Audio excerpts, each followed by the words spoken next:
This lightweight, portable Vacmaster Red Edition wet dry vacuum is a great tool for quick cleanups. It easily vacuums dry debris and liquids and comes with an accessory assortment robust enough to handle messes in the house, workshop, or car. When the job is done, the accessories are easily stored and the vacuum can be mounted on the wall to save space. Check the link in the description below to get the most updated price in real time.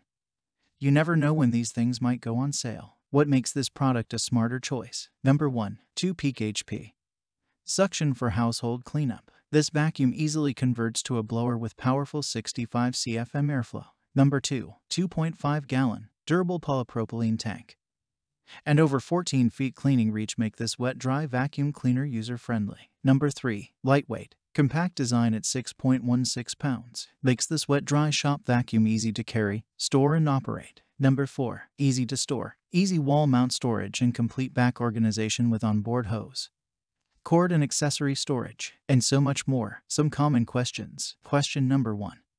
Will this pick up small bits of rock in the carpet with no issue? Answer: it is not recommended for picking up small bits of rock. Question number 2. Can this be used without the filters? I have a large Vacmaster that just collects right into the tank. Can this do the same? Answer: I suggest that you do not use this wet, dry vacuum with a torn filter or without the filter installed except when vacuuming liquids as described in the operations section of the product manual. Thanks for watching. I leave my affiliate links down in the video description below. Click on those links and they'll give you most updated prices in real time. You never know when these things might go on sale.